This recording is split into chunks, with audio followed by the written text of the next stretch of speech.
need you to help me understand this man. Probably not the one. If you need us to understand him, he probably ain't it. Okay. In January, oh, it's a law. In January 2023, I conceived, and since then, my guy has never touched me. We are in 2025, January, so it's been 2 years, okay? At first, he said that he was afraid that I might lose the pregnancy. Valid. Akani chokora chokora, as he used to say. After birth, he jokingly said, ataniguza mtoto akimaliza kunyonya. And true to his word, it is now 2 years without intimacy. Our marriage is very okay. We joke, we make fun, we even go out as a family.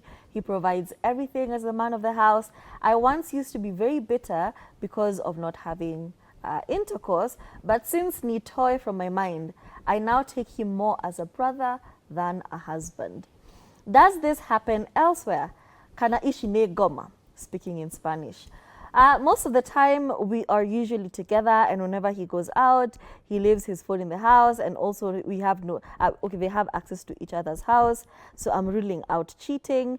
We have also been married for over 10 years, and our sex life used to be great before then. Nisaidieni jameni, nimwelewe au nijielewe. You're looking at me? Honestly, I feel like people become asexual at some point. I think so. So this is so difficult. Let's look at it from the perspective of, what's the word? Misinformation among men. You see how men misinform each other? Yeah. Mnaketi kwa club anaambiwa mimi kwanza bibi yangu sijui nilifanya nini akafanya, you know, that misinformation. Men tend to have this really nasty habit, and I don't say all men, I'm just saying the larger majority of men will misinform each other quite a bit. Hence things like the husband stitch. Misinformation. When your woman gives birth, let's use the clinical term, her vagina becomes too loose, so you will not enjoy having sexual intercourse with her, right? Misinformation that has now been pushed so far into the community that it is known. It's not fact. Correct? It's fact. To the point where, unfortunately, things like that happen to just innocent young women, you know?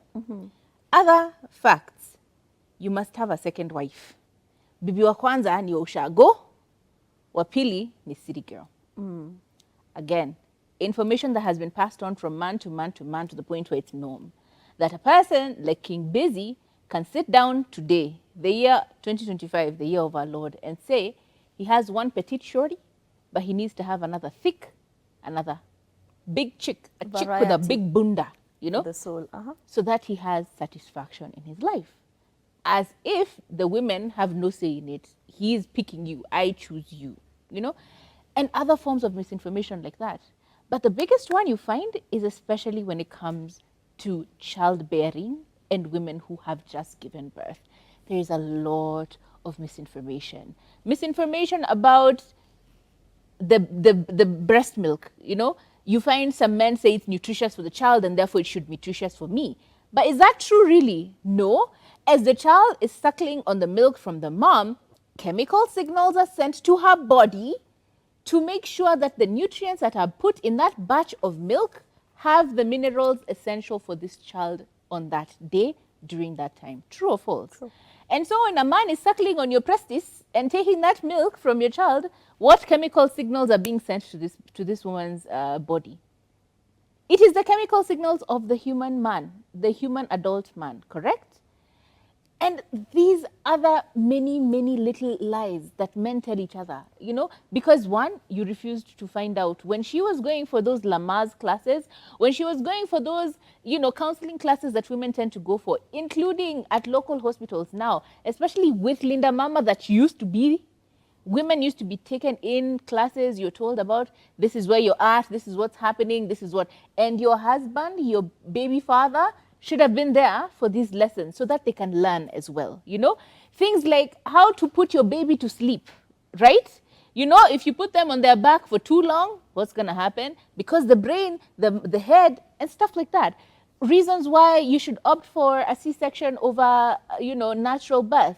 There are some valid reasons. I just learnt one the other day. Apparently, with But with a C-section, apparently, I was told this. I'm saying allegedly, with a C-section, it's better because the baby's head is not like mushed as you're trying to get it out. I don't know how true this is because I know you can reform the head and stuff like that. There's so much misinformation about children and motherhood and all of these things, and these are some of the problems that happen. And I feel, if I'm putting it in that perspective, maybe your husband got fed the wrong information.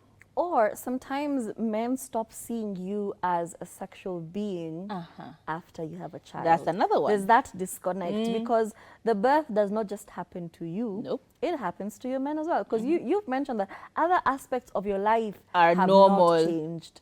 So he has simply stopped viewing you as a sexual being. And that can be easily corrected with therapy. You'll need to get into couples therapy. You'll need to communicate these things.